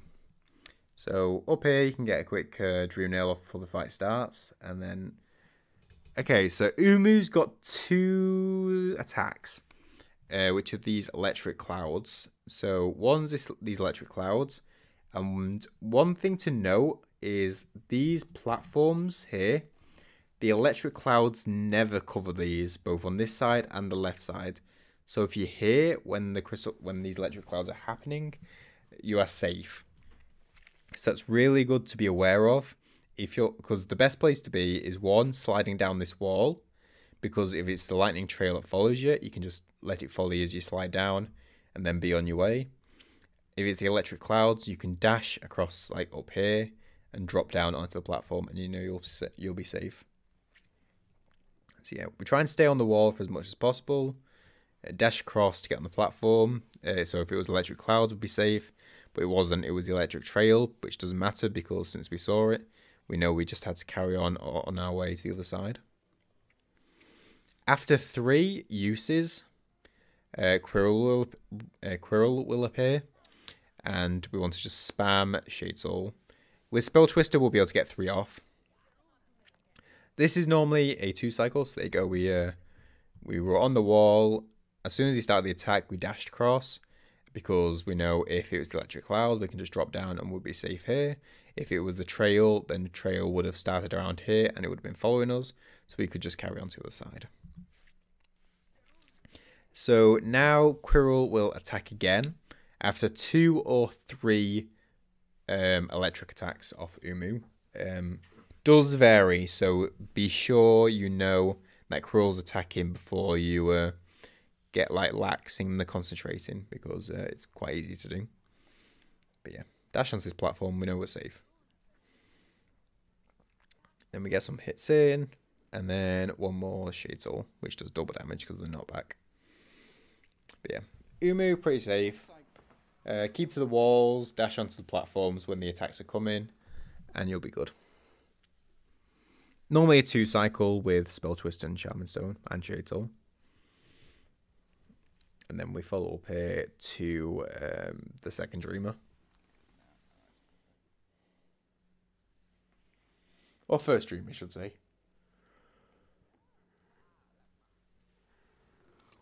Right, so after speaking with Quirrell, he'll give the... Oh. Right, so after speaking with Quirrell, he'll give the mask back, and then we go into the Dreamer and get this one. And then after that, we've just got Deepnest, Watching Nights, and the Hollow Knight remainder. So the next step is going to be going through Deepnest, and Deepnest is not too bad. There are a couple of iffy bits, but the route is pretty like it's consistent. You just have to get it sort of like memorized. But once you got like a few practice attempts, just do a few runs at it. Like you can rest at the bench at the onsen that we'll come to, and then just do the route a few times, quit out, and you'll come back to the bench. It's really easy to practice. But yeah, we'll just skip through this cutscene.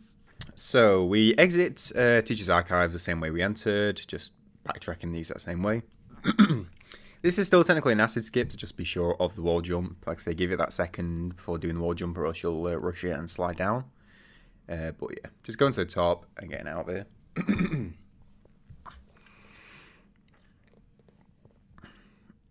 Be patient with this, because you don't want to rush and just jump randomly into electric clouds. Take your time. If that jellyfish is on the ground, just wait for him to go up.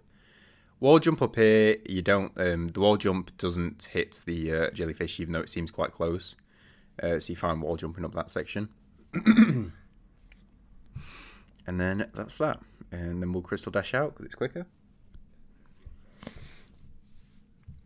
/ less effort.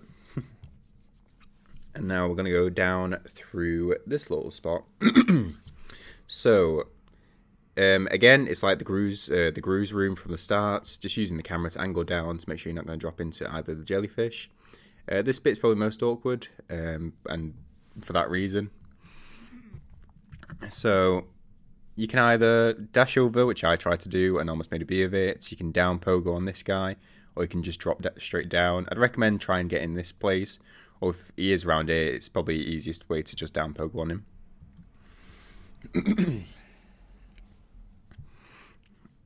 Oh yeah, don't drop down here, because I forgot about this guy.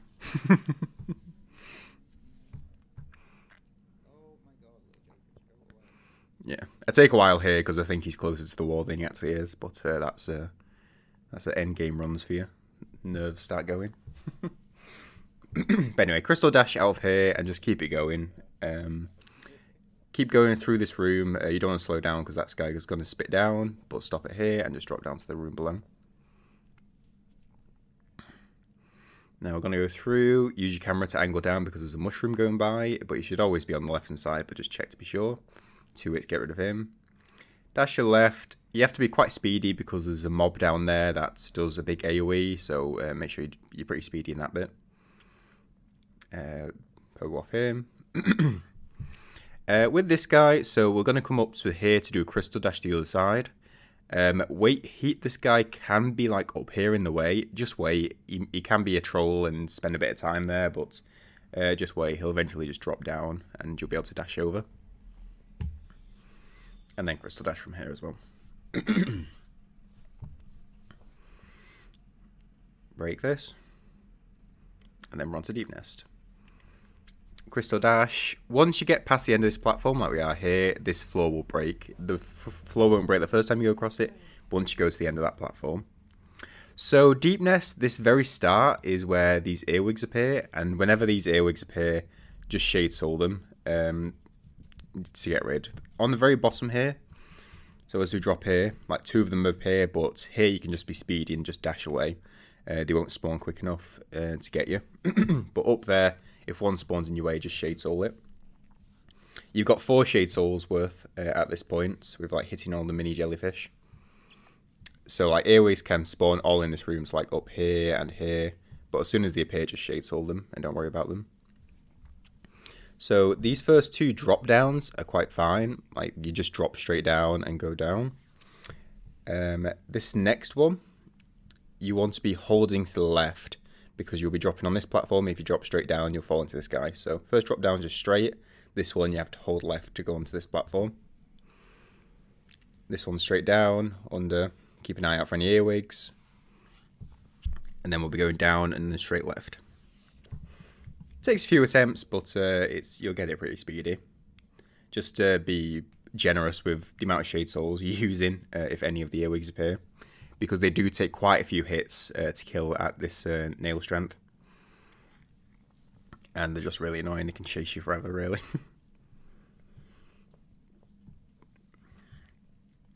So, yeah, just follow this route. Nothing real to worry about now after those two earwig rooms. And then we drop down into the onsen.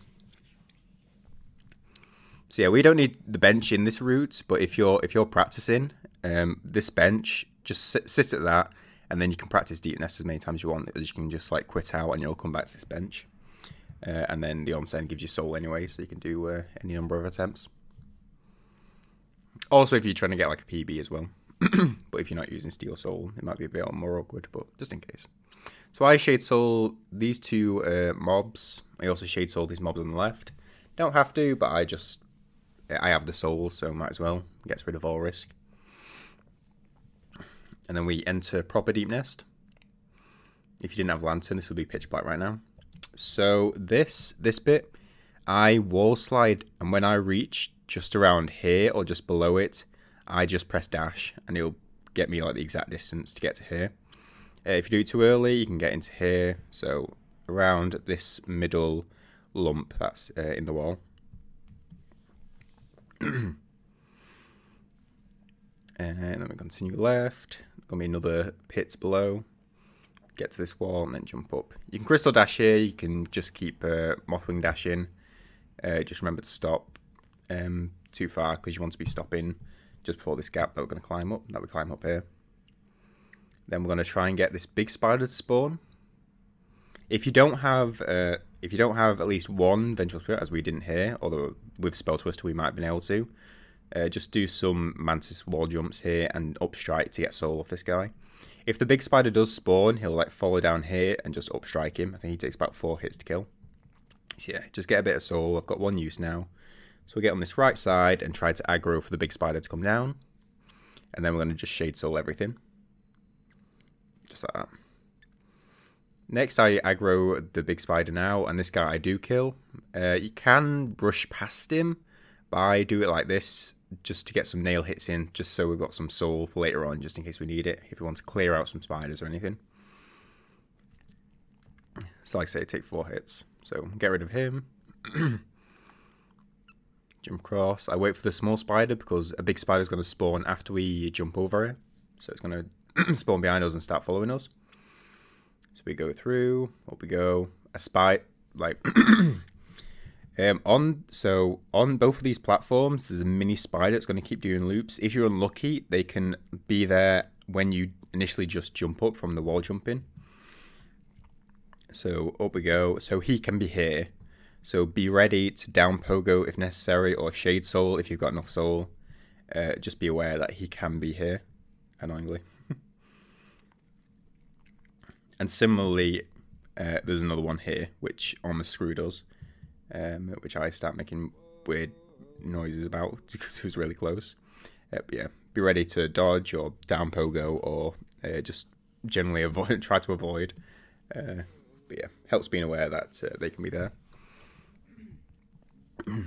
Okay, next sections, this last section is pretty easy in comparison. The last room is probably the hardest. But here, if you've got a soul's worth, you can just shade soul through the wall and just get rid of him. Otherwise, you can just wait until he comes down here and then just jump up, strike, and fall back down here, and just do that. I think twice it takes, because we'll be doing that a lot in Beast Den. That's if you don't have like a Shade Soul to just get rid of him. So drop down here and then dash left. Don't dash left too early on that, because you have to actually wait a sec, because you'll dash into the wall and then you'll drop into the spikes. Okay, now we're going into Beast Den.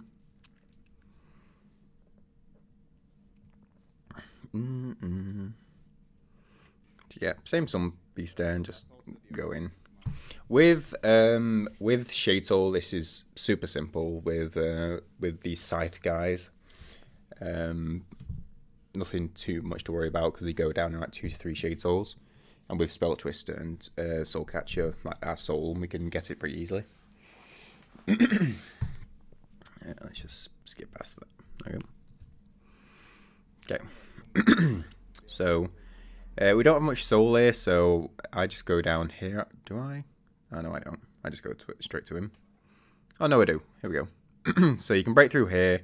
There's a couple of mini spiders down here, so I just kill these guys just for soul, just to get rid of this guy more easily. So there you go. 2 shade souls, just gets rid. You can get double damage with the shade souls because of the size of the hitbox. So that's why we're able to get rid of them in 2, but normally it takes 3. So yeah, I'd recommend like doing some wall jumps here, because when you're at the top there, you can't see down here. So I'd just wall jump here to see if one of these guys is around here. And if it's not, then drop down and be ready to attack. If it is, then just go back up. I think you could also do it on here as well, but I've not tested that. Yeah, get rid of those with nail hits to get some soul up. And then up go. There'll be a projectile spider. So the difference is the ones down there, they just chill and do some laps. These guys we're going to come across now, they spit projectiles. So we want to get rid of these in the safest way possible and try to not let them do any projectiles. So to do this, we're going to just use Shade Soul. So I'm going to wait for him to go to the left and then Shade Soul, get rid of him. These ones, when we're in this position, whenever we're in this position, which we will be, I think, for the next three of these guys, I wait for them to be here and then just jump and do an up strike and kill them that way. Sometimes they can be trolls and they'll take the time, but just, yeah, it's a damageless run, not speed run, so take your time. Like this guy's like taking his sweet time. And there you go, 2 hits and we're good, and we've got soul. Next there'll be a guy up here on the wall, so we're going to shade soul that one. And then we go through. There isn't one at the top of here, so that's fine, but there is one at the top of here. So again, we'll just up strike, get rid, make it easy on us. Yep. And then up we go.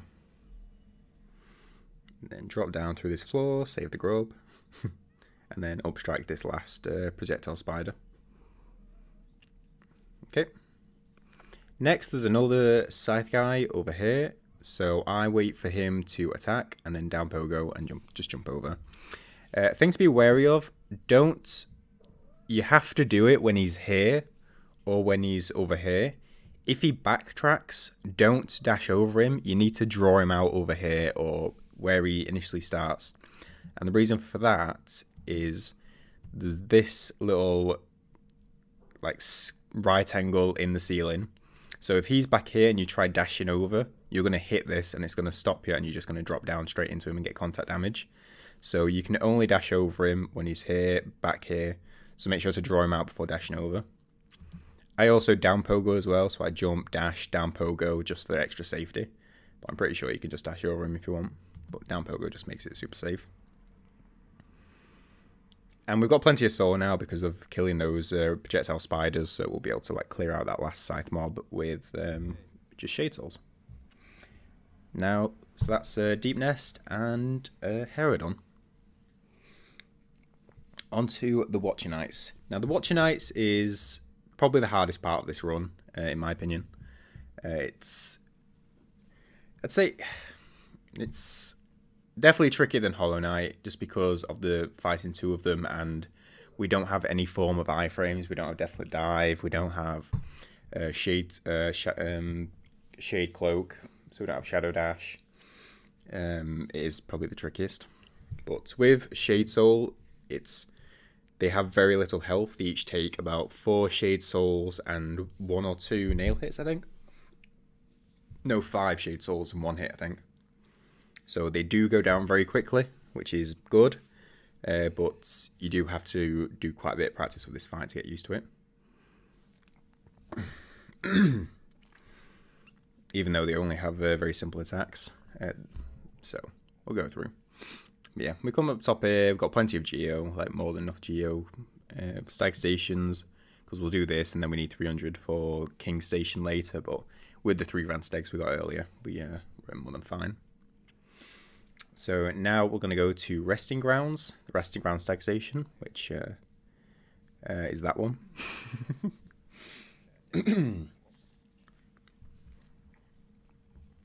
And then we're going to be travelling through City of Tears through King Station. Don't need to rest at the bench for any reason. Your charms are equipped, and yeah. I grabbed the soul here because it helps clear through the mobs on the way to Watcher Knights. Yeah, so it's definitely worth it. Here we go. Crystal Dash from here, and the next bit just speeds things up.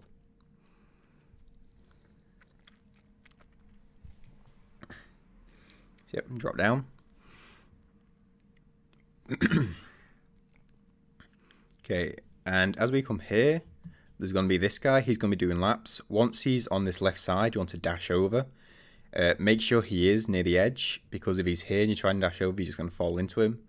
If he sods off and goes right, and you miss your time, just wait here and wait for him to come back. There's no point rushing, because there's going to be a flying mob up here, so you don't want to deal with the flying mob and this guy you're going to have to jump over. So yeah, wait to the left and then just dash over. Simples. And then go on the elevator down.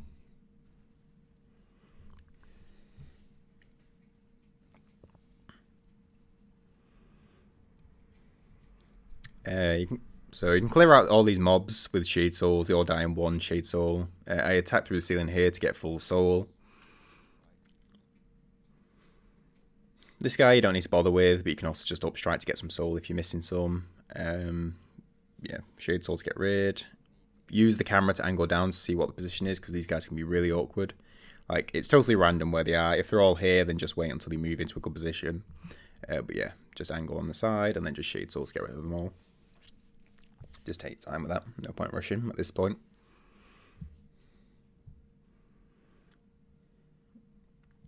Climb up here on Crystal Dash.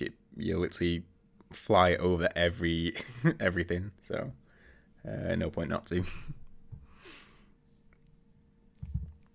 And then up we go to Watcher's Spire.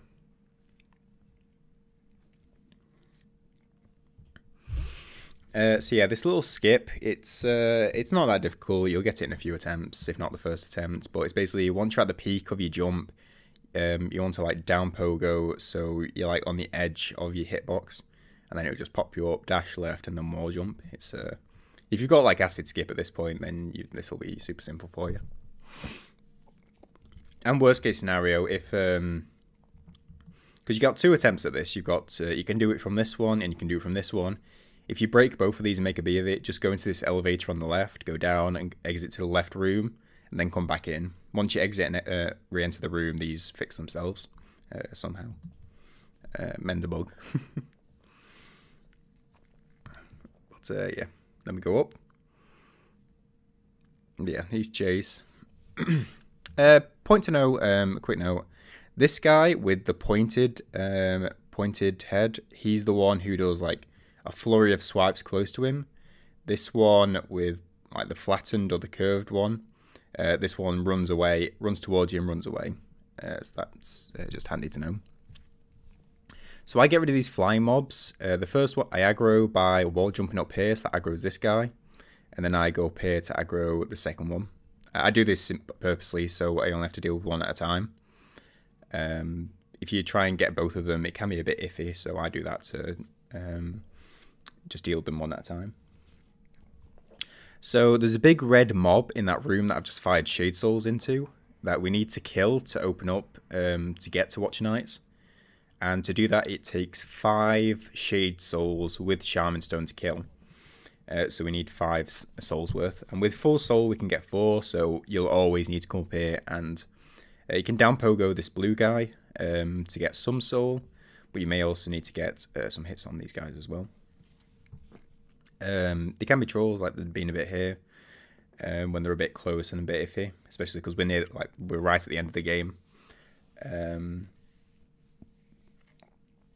don't think I had enough for this actually, so yeah.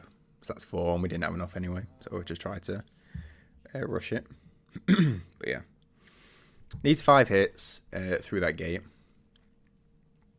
Just take your time with these. But yeah, that's our last one.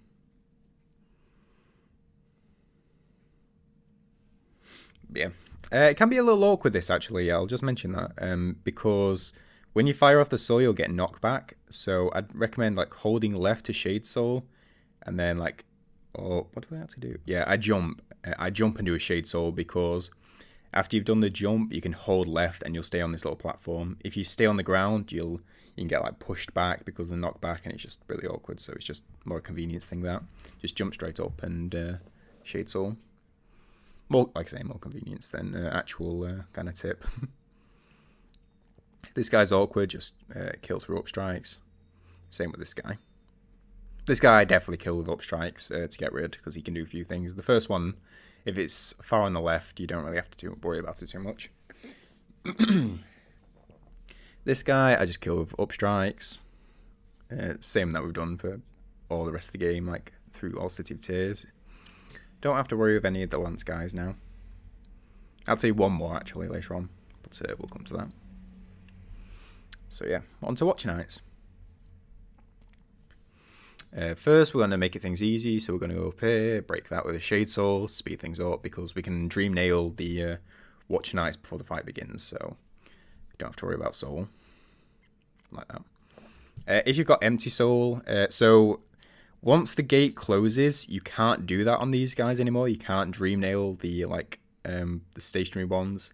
You can only do it when they're spawning. So if you enter this arena with 0 soul, this spot is great, because you'll get 2 at once. So you'll get like 2 souls worth of 1 swing. Just convenient. So these guys, they've got 3 attacks. They've got the roll there, the combo, this 2 combo, and the roll bouncing, which we'll see in a sec, hopefully. So the roll bouncing, this one, is probably the most awkward, especially when there's 2 of them at once. It's hard to give tips on this because it really just requires practice. A couple of tips I would say is, when they do this roly-poly, if you fire off a Shade Soul going in the same direction, it'll go at similar speed, so it'll hit twice. Like I said earlier, you need 5 Shade Souls and 1 nail hit, or multiple nail hits and such like. But yeah, so that's 2 hits there. And these guys have got really low health compared to how much damage Shade Soul does. So I'd say you do want to be spamming Shade Soul as much as possible, really. But yeah, don't be afraid to pogo. So if these 2 are rolling along the ground or on the floor, pogoing on them and jumping and pogoing is good to just stay in one position, get some soul build up. If he does the roll, you can just dash out the way. If it looks like he's going to do a roll, then just dash to either side. But normally when you're pogoing on him or close to him, he'll do the 2 combo, which is really good because it fixes him in position. So yeah, these just dash under. So get some hits in. Yeah, so when he does this 2 combo, I get a couple of hits in, jumping away, a couple of hits in, because this is where we can build up the soul to spam Shade Soul afterwards. So we get some couple of hits in, does this roll, we fire off Shade Soul to follow us, that's 2 hits, and then I try to finish, but I didn't have 1 soul's worth, so this guy will now die in 1 more Shade Soul. So there you go, pogo in, really good save in there. So yeah, take your time, like you don't have to jump over them all the time. So here, just pogo in on this guy, pogo in on this guy, take your time with it. So pogo, then I knew that guy would finish in 1 more Shade Soul, so that was good. And then we're already at the end, really. The, like I say, Shade Soul just wrecks them. But yeah, let's just see a full fight of that with without me like pausing everything. It's yeah, a couple of hits, jump away, let's get some soul build up. We can spam Shade Souls at this point because we had full setup from Dreamnailing earlier. Yeah, jumping away, get some nail hits in, so we've got some soul for the start of the next fight. Bounce in, dash under, hit. When this guy spawns, you can get a Dreamnail off. Let's get some spells off. Send a Shade Soul to follow that guy to get 2 hits. Yeah, with Spell Twister, you can spam quite regularly. You get 4 souls worth for the full soul usage. So you can spam Shade Soul quite a bit. So yeah, jump away, getting some couple of hits in to get some soul ready, Shade Soul ready. A good way to practice this, I'd recommend, is with baseline stuff. So like base nail, base vengeful spirit, or like Vengeful Spirit with Shaman Stone. It makes the fight a lot longer and is really good to practice. Like trying to do Deathless, and not even not even using Shade Soul or like spells in general. Trying to see if you can do the fight just by nail hits. It gets you so much more used to avoiding their attacks, avoiding them, getting used to how they move and how you can avoid them. But yeah, it's going to be the one that's going to take probably the most practice and have the feel of having the most RNG aspect to it. But yeah, don't be afraid to pogo on them. Even if one's stationary, and just pogoing on him, because that can keep him in one position. Dash out the way if he's going to do like the bounce or the like the sonic roll. But yeah, spamming Shade Souls. It's really quick fight, but also pick the right moments. Don't just blindly use it. Wait until you're in a good position to fire them off, because if you do it, it pushes you back. You can really easily get hit by them. But yeah. Is there anything else I need to say about that? Yeah, I'd say the only other one is like try to keep them both in camera view so that you know what they're both doing. Sometimes you can be just unlucky or bad positioning, and you'll be in the corner, and one will do a roll and one will do a jump, and you're sort of screwed. But you can almost always avoid that through better positioning earlier, like trying to stay near the center of the arena. Yeah, you want to have space in that fight. Is there anything else? Yeah, just practice without Shade Soul, trying to do Deathless, trying not to rush the fight is really good practice for getting used to reacting to their movements. If you get used to just like overpowering them, like we pretty much do in this run through Shade Soul, then it can be hard to react when you get into a tricky situation. So I would say when you're first practicing, just do it without Shade Soul or without Shaman Stone. Take your time with the fight, let it last, and you'll get super good at reading what they're going to be doing and getting used to their movements and avoiding and pogoing and everything else.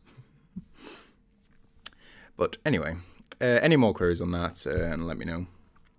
But anyway, let's carry on about the route back down. So this is all the same stuff, going backtracking the same way. Up here, it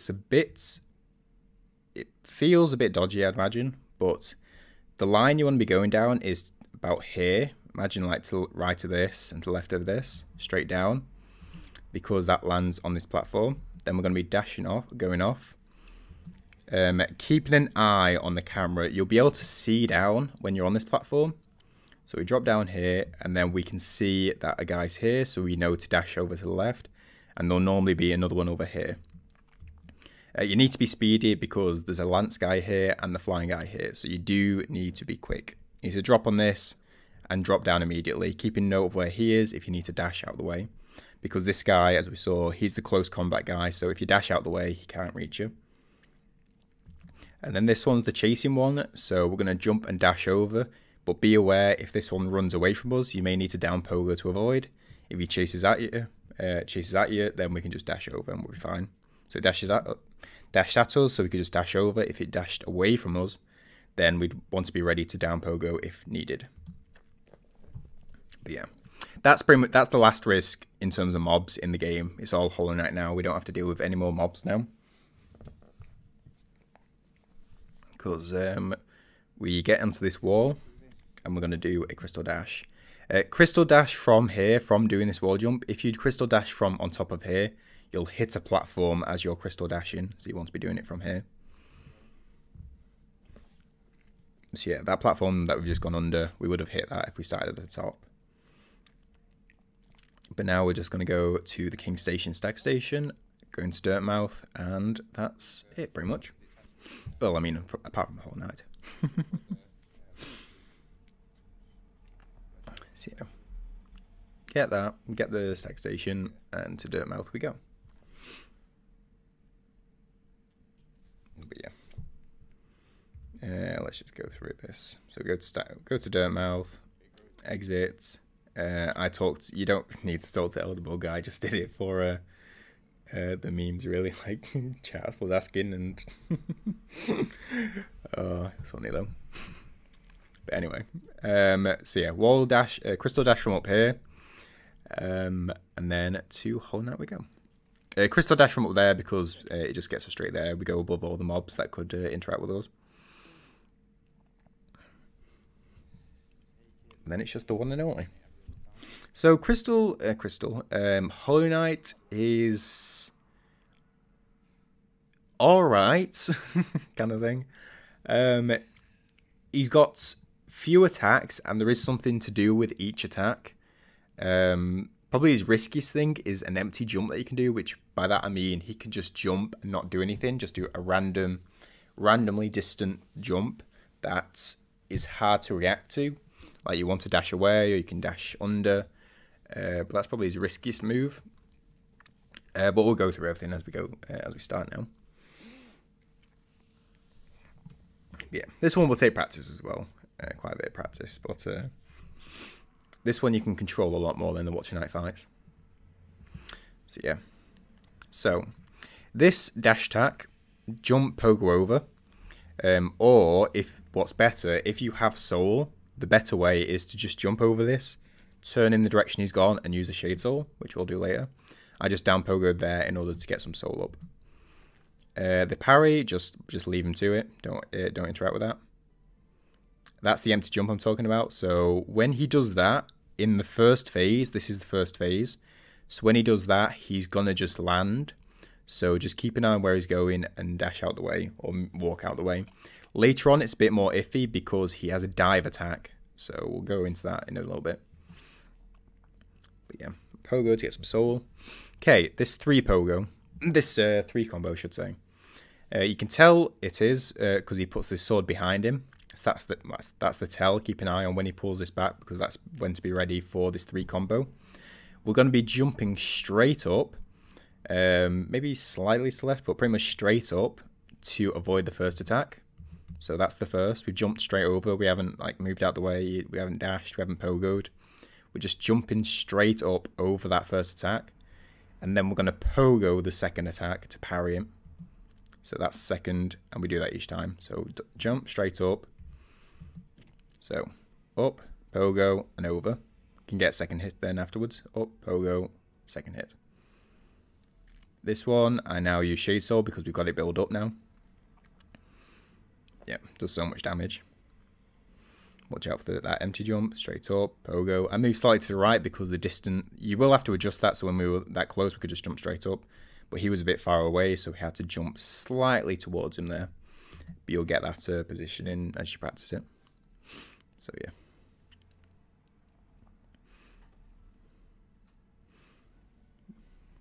Straight up, pogo, hit. When you do that, that's a really good spot to get another Shade Soul off. So you'll stagger several times in this fight. So he staggers, and you want to get one hit in to get some soul, and then a Shade Soul fire. Let's just see that again. So up, pogo, hit, Shade Soul. Okay, next phase. So this is where he starts doing projectiles and this. So that pillar move, so he jumps straight up, just dash out the way when he does this, and then keep an eye on the floor. So when these appear, just dash, although I wouldn't really recommend dashing, I'd just say walk into an empty space. So yeah. This, there's 2 things you can do with this, but when he does this, the best way is to jump and dash over, pogo and get a couple of hits on his back, which we do here and for the majority, but there is another way which I do later in the fight. Let's dash out the way, find an empty space, and we're good. An empty space, and we're good. That's also good. I didn't use Shade Soul when we were close to him, but when you're far away and you've got space, because, like I said earlier, Shade Soul gives you knockback, which we can use for benefit, like earlier in Fireball Skip. But that's why you don't want to use it when you're too close to the pillars, because it can knock you back into it, so just be careful of that. But it is a good spot to use a Shade Soul for damage. Yeah, dash over, hit, straight up, parry, hit, Shade Soul. There you go, that's an empty jump, another empty jump where you could have expected a dive. So yeah, you just got to be aware of that and be ready to avoid if you can.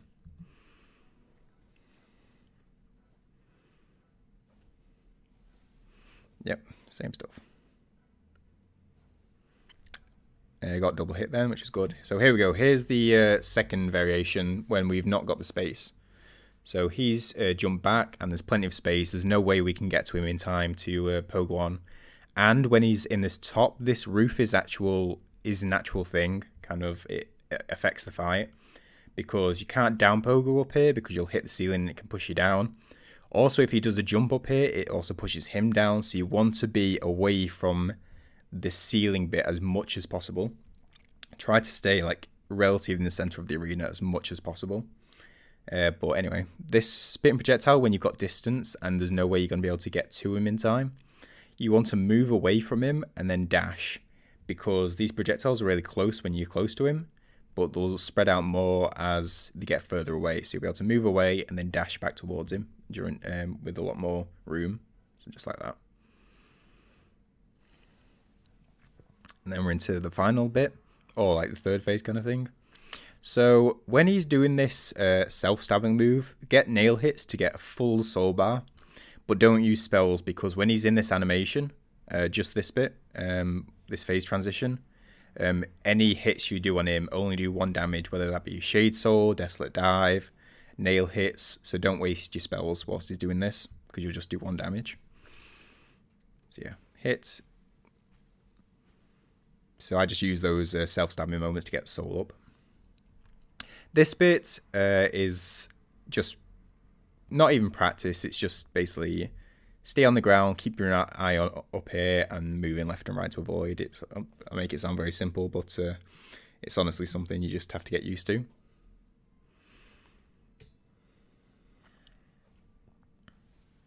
But yeah, jump, pogo. This one, there's a few ways you can deal with it. So when he's doing this, if you want to be kind of super safe about it, you can just dash to the left and right. So dash under him. So if he's going to the right, we would dash left. If he was coming to the left, we would dash right. I'm a bit more confident with this fight, so I don't mind jumping to his opposite side and try and get a nail hit, even though I'm pretty sure I miss every single one in this fight. So yeah, he raises up, I jump to the left and try and get a hit to the right. So I do it like this. This is good as well, because we can do damage and get soul up, but if you're not confident with that, then just dash to the left and right to avoid him. That's super safe. I just do that because I'm a bit more confident with the fight. Yeah, hit, Shade Soul, and we're in the very end game now, so he won't attack us. This is the only attack he can do. So yeah, that's the only risky attack he can do, that slam, so you'll get a lot of practice doing either the hits, if you so choose to do so, or the dash. But you can just wait for him to drop down and get some hits on whilst he's down here. The only other thing he does is one nail slash, which has very limited length, very limited reach, but be aware he can do that. He'll do like 1 nail slash and then collapse again. So just be aware, make sure to keep your distance just in case. But yeah, once he's in this, just spam Shade Souls as well, because the fight's pretty much over at this point. But that's pretty much it. Was there anything else Hornet related? I don't think so. I think went through pretty much everything that he does. But yeah, if I have missed anything with Hollow Knight, do let me know. But each of his attacks do have like a certain tail. Stay near the center arena, and it gives you enough space to deal with pretty much everything.